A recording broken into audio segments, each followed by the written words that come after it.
반전의 반전이라는 제목으로 하나님 말씀을 증거하도록 하겠습니다. 여러분들의 인생에서 예상치 못했던 반전의 순간, 그런 것들 경험해 본 적이 있습니까? 패배를 확신했던 스포츠 경기에서 막판에 역전승을 했다던가, 아니면 실패라고 생각했던 일이 끝에 가서 오히려 더 큰 축복으로 이어진 그런 순간일 수도 있을 것입니다. 뿐만 아니라 모든 희망이 사라진 것 같은 절망의 상황에서 뜻밖의 기회가 찾아와서 인생이 뒤집힌 그런 경험들이 여러분들 혹시 있습니까?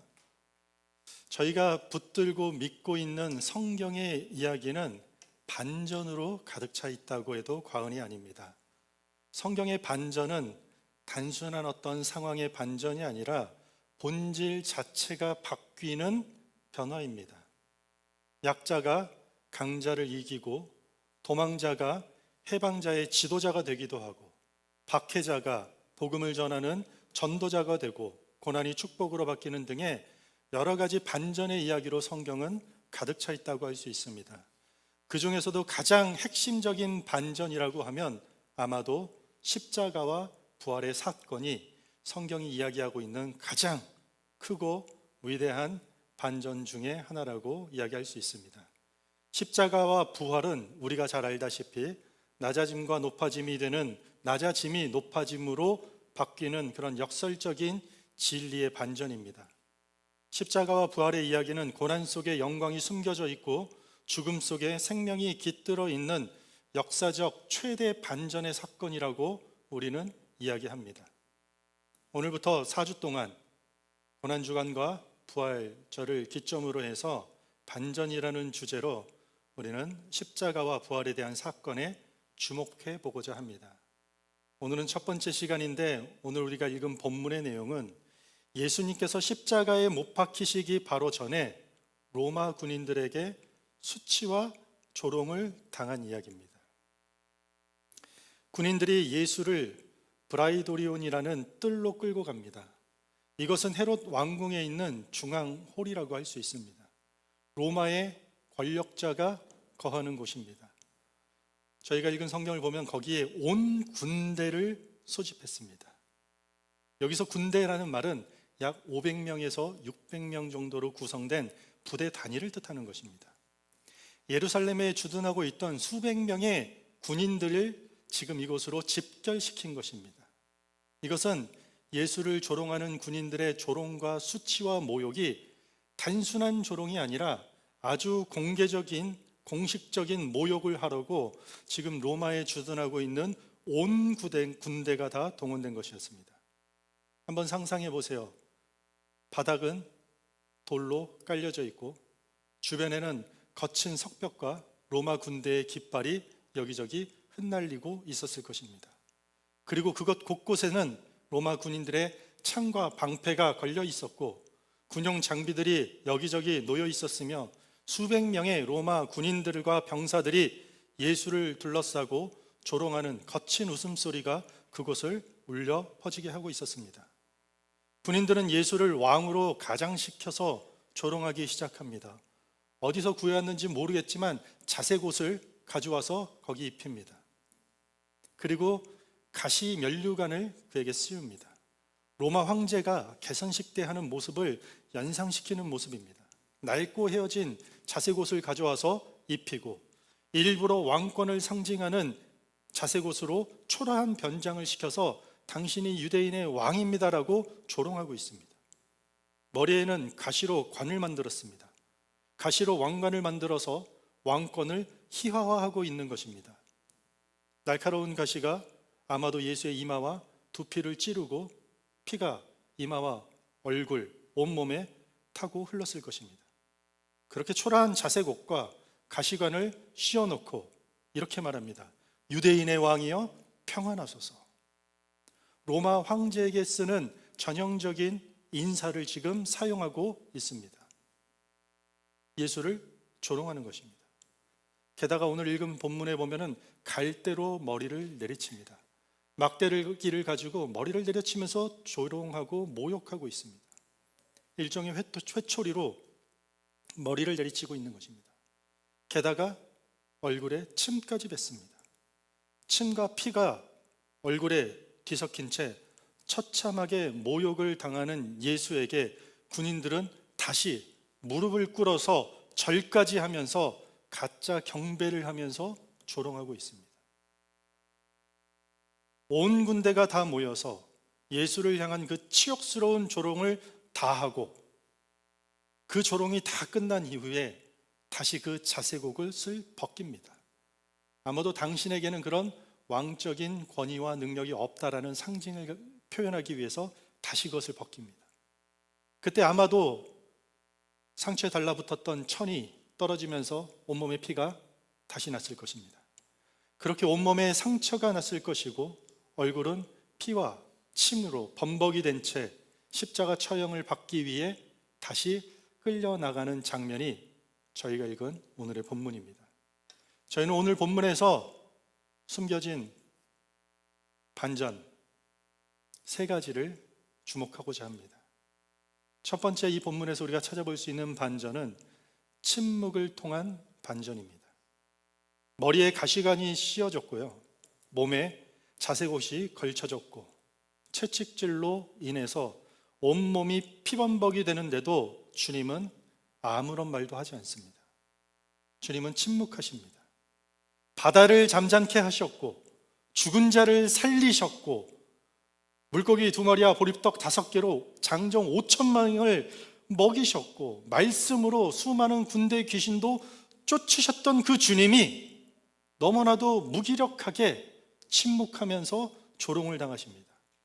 말 한마디로 얼마든지 로마 군대를 멸할 수 있고 자신을 팔아넘긴 종교 지도자들과 대제사장들을 심판할 수 있는 전능자 그 예수님께서 침묵하고 있습니다.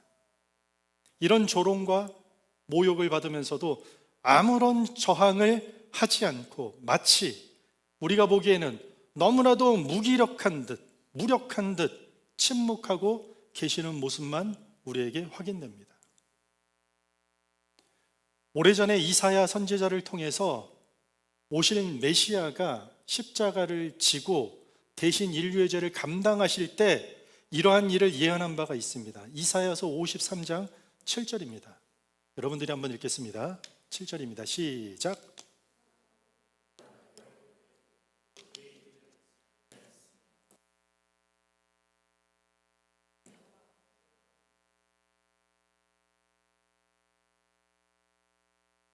뭐라고 예견되어 있나요?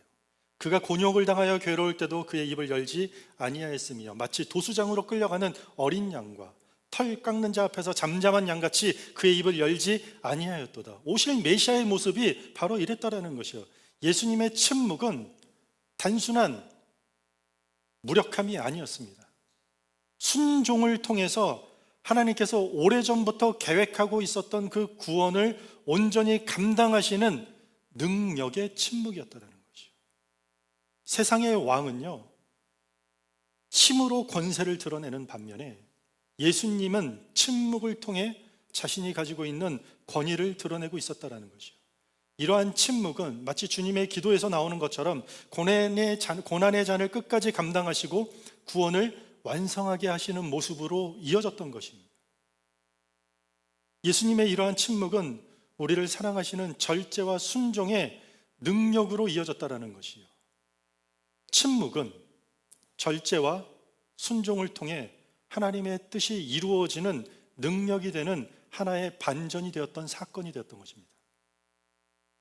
우리는 종종 억울한 일을 당하거나 모욕을 받으면 즉각적으로 반응하고 싶어 하는 것이 우리의 자연스러운 본성입니다. 할 수 있는 말이라면 꼭 해야 되고 할 수 있는 대응이라면 반드시 대응하려고 우리는 합니다. 억울함을 해명하고 싶고 오해를 바로 잡고 싶어 하는 것이 우리의 성정이라는 것이요. 그렇게 모욕과 비방을 받은 대로 다시 돌려주고 싶은 삶은 우리 속에서 너무나도 일반적으로 일어나는 일인데 그것은 너무나도 뻔한 악한 순환에 불과하다는 것이요. 그리스도인은 억울함 속에서도, 그리스도인들은 때론 우리가 모욕을 받는 상황 속에서도 예수님처럼 우리도 침묵해야 될 때가 있다라는 것이요. 사람들은 침묵하는 우리를 통해 약하거나 아니면 우리가 가지고 있는 오해와 비방이 진짜인 것처럼 오해할지도 모른다라는 것이요. 그러나 그리스도를 따르고 우리가 그리스도를 닮아가는 그리스도인들이라면 우리는 침묵이 결코 패배나 침묵하는 것이 우리의 무력함을 뜻하는 것이 아니라 하나님의 구원을 이루는 능력으로 전환되는 하나의 반전의 사건이라는 것을 반드시 명심해야 된다는 것이에요. 고린도전서 4장 20절에 보면 하나님의 나라는 말에 있지 아니하고 오직 능력에 있습니다. 말이 아니라 삶의 능력이 있다라는 것이요. 하나님 나라가 변화된 삶으로, 한마디로 우리가 말로 하는 것이 아니라 침묵하면서 내게 주어진 소명을 묵묵히 삶으로 순종하는 것이 하나님 나라의 능력이라는 것이요. 하나님이 누구 가운데 그런 능력으로 함께 하시느냐? 침묵을 하나님의 능력으로 붙들고 살아가는 자들에게, 할 말 다 하지 않고 할 수 있는 능력 다 행사하지 않고 침묵이 능력인 것을 깨닫고 묵묵히 주의 일을 순종하는 자들에게 하나님이 그 능력이 하나님이 함께 하신다는 것입니다. 우리는 과거 어떻습니까? 내 맘대로 살던 인생이 예수를 구주로 모시는 한 사람의 예배자가 되었습니다. 우리가 그리스도인이 되었다는 것은 인생의 그야말로 큰 반전입니다. 저도 제가 목사가 되었다는 것, 제 인생의 가장 큰 반전이라고 저는 생각합니다. 그런데 예수를 믿으면 그래도 비교적 믿기 전보다는 좋은 일들, 기쁜 일들, 행복한 일들이 더 많이 일어날 줄 알았는데 오히려 예수를 믿는다는 이유로 우리는 더 많이 참아야 되고 더 많이 인내해야 되고, 오히려 그 과정 가운데 우리는 오해와 비방의 문제가 믿기 전보다 더 많이 펼쳐지는 경우가 있다는 것입니다. 이것 또한 우리가 예수를 믿게 되면서 예상치 못한, 원치 않는 또 하나의 또 다른 반전이라고 할 수 있습니다. 그런데 그런 억울한 상황에서 우리 그리스도인들이 지켜내는 그 침묵이 그리스도인의 진정한 능력으로 전환된다는 것입니다. 우리는 그것을 반전의 반전이라고 이야기할 수 있습니다. 그래서 그리스도인의 침묵은 삶의 놀라운 반전을 가져오게 되는 것입니다. 기도하면서, 우리가 말씀을 의지하면서, 그리고 예배하면서 내가 알지 못하고 다 깨닫지 못하지만 내가 들은 대로, 내가 경험한 만큼의 하나님을 부르짖으면서 행하는 침묵은 결코 이 세상의 무력함이 아니라 하나님을 향한 강력한 신뢰가 되는 것이고, 이러한 침묵은 순종의 능력으로 이어진다라는 사실을 예수님이 직접 십자가를 지기 직전까지 우리를 통해, 십자가의 그 사건을 통해 우리에게 보여주고 있다는 것입니다. 침묵은 불필요한 갈등을 멈추게 할 것입니다. 우리가 침묵할 때 우리의 감정이 다스려질 것입니다.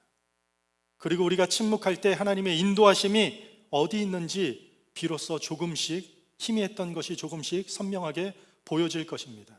우리가 믿고 의지하는 복음의 가치가 내가 침묵으로 순종할 때 내 침묵을 통해 내 삶과 내 가정과 내 일터와 학교와 내 주변에 빛과 같이 밝히 드러날 것입니다. 우리는 믿음 생활 때문에 억울함, 모욕을 종종 겪습니다. 그런데 그때 우리의 침묵이 우리 삶의 놀라운 능력으로 거듭날 것입니다. 침묵을 통해서 반전의 반전이라는 그 은혜를 경험하는 저희 모두가 되기를 주님의 이름으로 축원합니다. 저희가 오늘 본문에서 살펴볼 수 있는 또 하나의 반전은 이 왕의 반전입니다. 왕의 반전. 빌라도가 이전에 예수님을 신문하는 장면이 등장합니다. 이렇게 이야기합니다. 네가 유대인의 왕이냐? 그러자 예수는 당신의 말이 옳습니다. 자신이 유대인의 왕이 맞다고 이야기합니다. 유대인의 왕으로 왕권을 선언하신 예수는 하나님 나라를 선포했던 것입니다. 그래서 유대인의 왕이라는 그 주장에 있어서 빌라도조차도 어떠한 정치적인 죄를 찾을 수 없어서 무죄를 선언합니다. 그런데 군중들이 뭐라고 하죠? 압박하죠. 예수를 십자가에 못 박아 죽이라고 난리가 납니다. 그 군중의 압박에 이겨내지 못해서 빌라도는 예수를 십자가에 못 박도록 결정을 합니다. 무죄인데, 죄가 없는데 죄가 있는 사람의 모습으로 끌려갑니다. 죄가 없는데 죄수로 끌려갑니다. 그야말로 이것도 반전입니다. 지역의 온 로마 군대가 집결한 자리에서 그들은 예수를 조롱하면서 이렇게 말합니다. 예수를 유대인의 왕이라고 부릅니다. 그리고 엎드려 절까지 합니다. 자색 옷을 입히고 가시관을 씌우고 머리를 치며 침을 뱉으면서도 계속해서 경배하면서 유대인의 왕이라고 외쳤습니다. 빌라도와 로마 군인들에게 있어서 왕이란, 그들이 가지고 있는 가치관 속의 왕이란 군대를 동원하는 군사력이 있어야 되는 왕이고, 왕이란 정치적인 통치력으로 마치 로마처럼 어떤 한 민족과 한 공동체와 한 국가와 한 지역을 억압과 폭력을 동원하는 왕으로 그들은 생각했던 것입니다. 유대인들도 마찬가지였어요. 오실 메시아 왕이란 군마 타고 나타나서 로마보다 더 큰 힘과 통치력으로 그들을 제압하고 싸우는 왕을 기대했던 것이에요. 그런데 예수님에게서 전혀 그런 모습이 드러나지 않아요. 제자들도 그래서 떠나고, 그리고 유대인들은 그를 죽이려고, 그런 왕을 자처하는 사람은 필요 없다라고 십자가에 못 박아 달라고 요청한 것입니다. 지금은 군인들이 그의 죄목을 유대인의 왕이라고 붙여서 조롱하고 있는 것입니다. 전혀 왕처럼 보이지도 않고 그들의 눈에는 왕처럼 군사력과 통치력을 행사하고 있지도 않는데 그를 오히려 유대인의 왕이라고 부르면서 조롱하고 있는 것이요, 죄인 취급하는 것이 아니라 아이러니하게도 그들은 예수를 왕으로 취급하고 있다는 것이에요. 조롱과 모진 핍박과 모욕 속에서 예수를 왕이라고 부르고 경배하는 순간 그들은 하나님의 계획을 알지 못한 채 거기에 숨겨져 있는 진리를 선포하고 있었던 것입니다. 반전입니다. 이 세상에 필요한 왕은, 우리를 다스릴 왕은 사람들이 생각하는 방식의 왕이 아니라 낮은 곳에서 높음을 드러내시고 고난 속에서 영광을 드러내시는 왕이란 사실이 지금 이 조롱과 비방을 통해서 아주 명확하게 증명되고 있다는 것이에요. 진정한 왕으로 이 땅에 오셔서 가짜 왕이라고 지금 모진 조롱을 당하셨지만 오히려 그 비난과 조롱의 장소에서 그 조롱을 통해서 우리의 왕이신 주께서 이 땅을 통치하시는 방식이, 우리가 기다리고 우리에게 필요한 진정한 메시아라는 왕이 이 땅을 어떻게 통치하실지에 대한 그 방식이 세상의 어떤 군사력과 정치적 통치력을 사용한 억압과 폭력이 아니라 자신의 목숨을 아무 말 없이 침묵하시면서 한없이 내어주시는 희생으로 진정한 왕의 역할을 완성하고 계신다, 이걸 보여주고 있는 것입니다. 예수님은 이 땅에 왕으로 오셨습니다. 하나님이 인간 세상에 직접 오셨다라는 사건이 너무나도 놀라운 반전입니다. 그런데 사람들의 기대와 또 다릅니다. 죽기까지 희생하는 왕으로 오셨습니다. 이건 역시 계속해서 반전입니다. 그런데 조롱과 핍박을 통해서 그가 어떤 왕이신지, 그가 어떤 나라를 이루실 것인지, 어떻게 이루시는 왕인지 분명하게 조롱과 핍박을 통해서 드러내고 있다는 것이요, 그야말로 진짜 왕의 완벽한 반전이라고 이야기할 수 있는 것입니다. 우리는 찬양할 때 예수는 만왕의 왕이라고 고백합니다. 기독교 신앙의 핵심의 고백이 뭡니까? 하나님이 우리 삶의 주인입니다. 하나님이 우리의 왕입니다. 우리가 예수 그리스도를 왕으로 인정한다면 그 하나님 나라는 세상적인 기준과 방식과 완전히 달라야 됨을 우리는 인지해야 됩니다. 고통과 죽음을 통해 왕되심이 지금 선포되었고 그것이 우리의 구원을 가져왔다라는 사실을 우리는 결코 잊어서는 안 됩니다.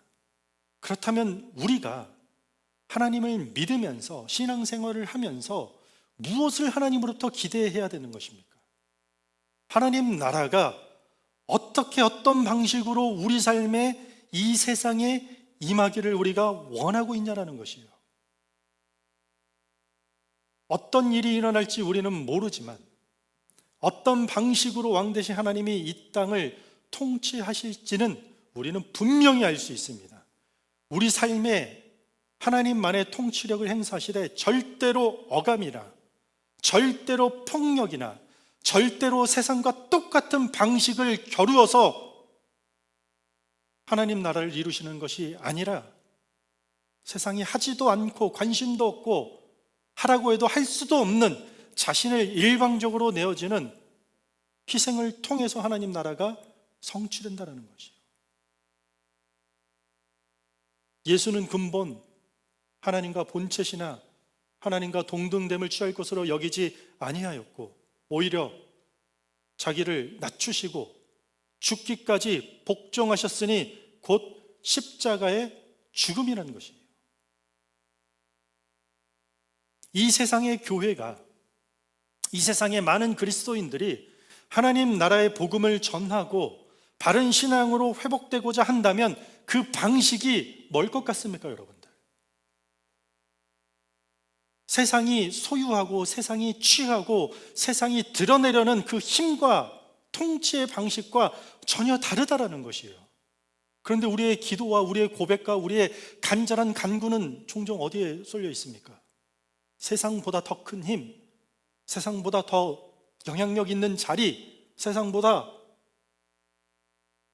더 많은 어떤 것으로 하나님 나라가 통치되기를 바라는 게 우리 한쪽 마음에 있지 않습니까?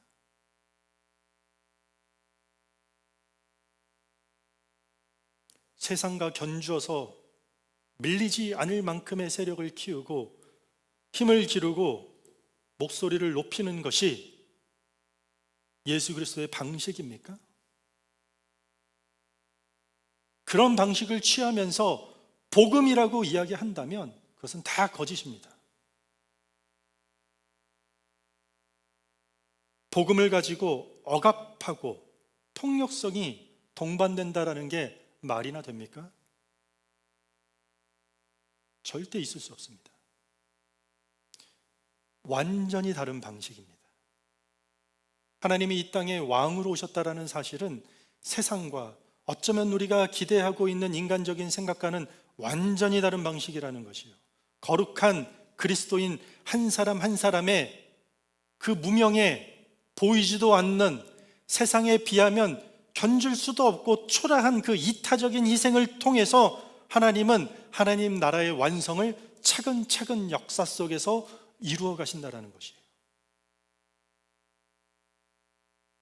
우리가 주님을 왕이라고 부르고 주님을 왕 대신 주님이라고 찬양할 때 사랑과 섬김, 희생을 통해서 하나님 나라가 이루어지기를 바라고 기대하는 믿음으로 고백하는 저희 모두가 되기를 주님의 이름으로 축원합니다. 세 번째 반전은요, 조롱의 대상입니다. 뭐라고요? 조롱의 대상입니다.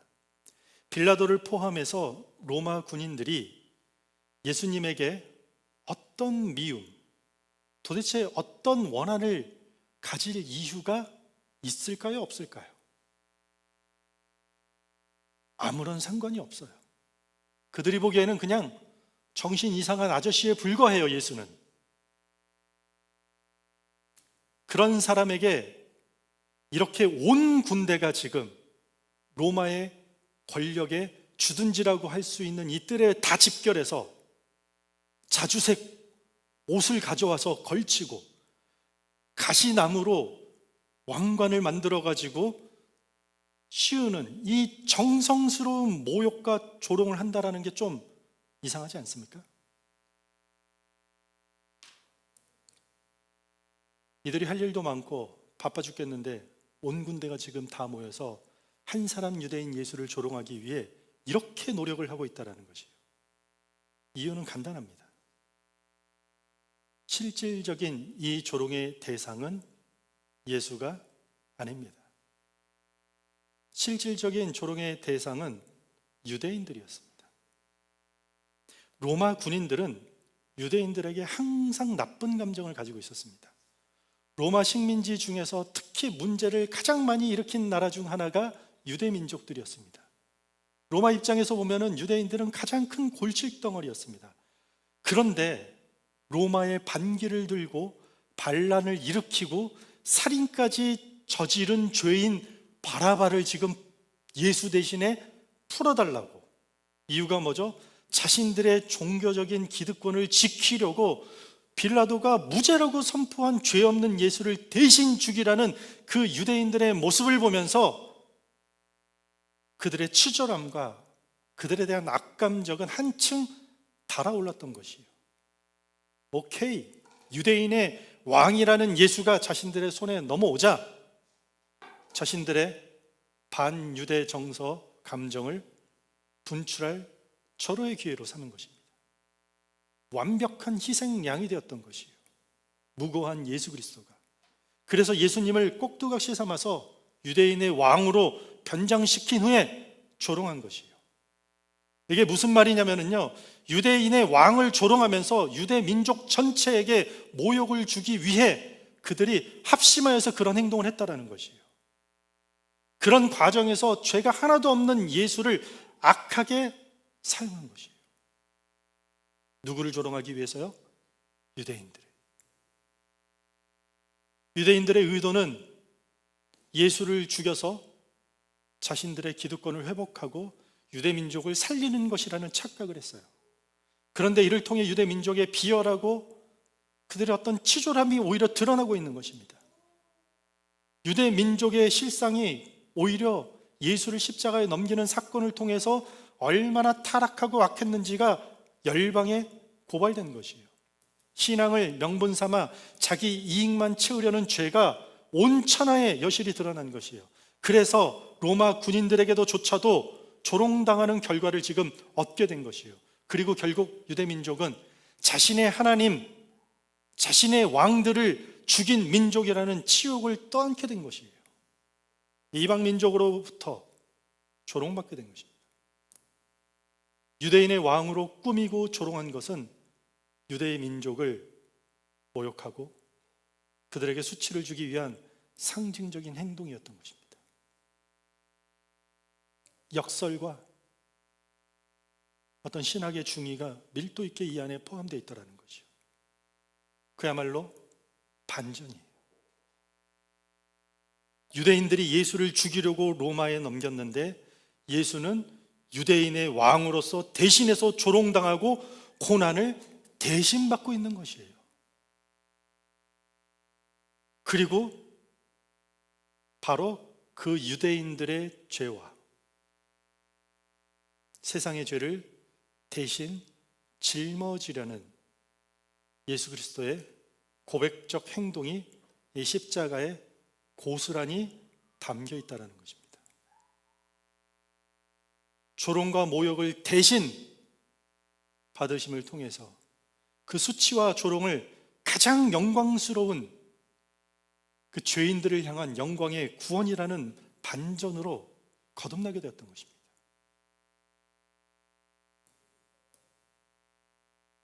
우리의 신앙적 무책임이 때로 있습니다. 우리의 불신앙적인 삶은 고스란히 하나님의 모욕으로 이루어집니다.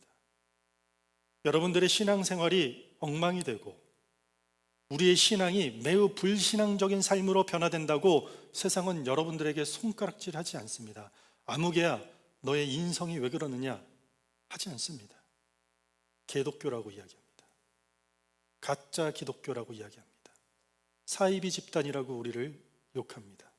엄밀히 말하면 우리 때문에 하나님이 대신 모욕을 받는 것입니다. 교회 안에 불화가 일어나고 교회 안에 갈등이 일어나고 신앙인들 사이의 위선적인 행동과 믿음 없는 생활을 통해 세상은 하나님을 모욕하고 하나님을 비방하고 있습니다. 왜 하나님이 세상에서 그런 수치와 모욕을 당해야 합니까? 성경의 진리가 뭐가 문제가 있습니까? 그 진리가 무엇을 그토록 세상을 못 살게 굴었던 적이 단 한 번이라도 있습니까? 하나님이 세상의 왕이라고 외치는 사람들이 실상은 자기 이익에 따라서 그 왕은 실제로 아무데나 내 필요에 따라서 넘겨버리는 자들 때문에 2000년이 지난 지금도 주님께서는 대신 그 모욕과 수치를 당하고 있다는 것입니다. 여기서 우리는 얼마나 자유합니까? 얼마나 자유합니까? 우리의 영적 이기심과 우리의 신앙의 고집과 그 악한 위선 때문에 주님은 이 시대에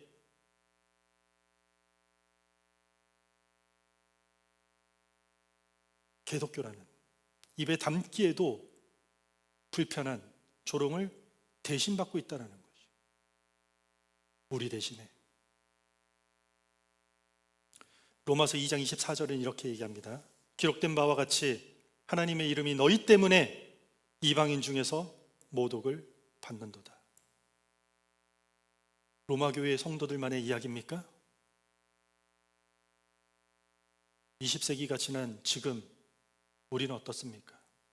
우리의 죄악 때문에 하나님이 대신 조롱과 비방을 여전히 받고 있다는 것입니다. 우리의 죄를 대신 짊어지시고 구원하신 하나님을 우리는 믿는다고 이야기하고 그 모든 구원을 하나님만이 이루실 것이라고 기도하고 간구하면서 우리 삶의 행실이 한없이 가볍게 다시 죄를 지을 수 있냐라는 것이에요. 우리는 내 체면을 위한 일에는 최선을 다해요. 내 이름에 손상이 가고 내가 하는 일에, 내가 쌓아놓은 공로에 내 이름이 걸려 있는 일이 뭔가 스크래치가 가는 일에는 우리가 노발대발 노심초사 두려워하면서 하나님이 대신 받으실 조롱에 대해서는 너무 쉽게 간과하고 있지는 않은지 우리 삶의 신앙을 반드시 점검해야 될 필요가 있다는 것입니다. 우리가 받을 비난과 조롱을 주님이 대신 받으셨습니다. 우리의 불신앙 때문에 여전히 하나님이 대신 세상의 조롱을 지금도 받고 있는 것입니다. 하나님은 우리를 자신의 형상대로 지으시고 우리를 한낱 일꾼이라고 하지 않고 하나님의 하나뿐인 자녀라 우리를 칭하셨고 우리를 세상과 하나님을 연결하는 제사장으로 임명하셨습니다. 그렇다면 우리가 하는 한마디 말, 우리의 작은 선행이 세상을 회복시킬 수 있는 반전을 만들어 놓는다는 뜻이에요. 우리의 말 한마디와 작은 행실이 세상을 회복시키면서 동시에 하나님께 크나큰 영광의 역사가 된다는 것이요. 우리의 죄를 대신 지시고 받으신 그 수치와 조롱이 우리 구원의 역사에 가장 영광이 되었다라는 그 사실, 그 반전의 영적인 역사를 잊지 않으시기를 바랍니다. 말씀을 정리하겠습니다. 우리가 잘 아는 찰스 스펄전 목사님은 이런 하나님의 은혜에 대한 반전에 대해서 이렇게 설명한 적이 있습니다. 하나님은 인간의 실패를 사용하여 반전을 이루십니다. 우리가 실패한 그 지점에서 하나님의 은혜는 새 일을 시작합니다. 어떻습니까? 하나님은 우리가 실패하였던 것도 알고 있고 우리가 실패할 것도 알고 있습니다. 그런데 그 실패를 사용해서 하나님 역사에 놀라운 반전을 이루시는 것이 하나님의 구원의 놀라운 반전의 반전이라는 것이. 오늘 본문에 나타난 세 가지 반전, 이번 한 주간 잊지 않고 기억하면서 내 삶에 어떻게 적용할 수 있을지 여러분들 생각하는 한 주가 되면 좋겠습니다. 첫 번째 반전은 예수님의 침묵이었습니다. 힘으로 권세를 드러내지 않고 침묵으로 절제와 순종의 능력을 보이셨던 반전이었습니다. 두 번째 반전이 뭐였나요? 그분은 왕으로 오셨음에도 불구하고 세상이 기대하는, 세상이 취하는 방식과 전혀 달랐습니다.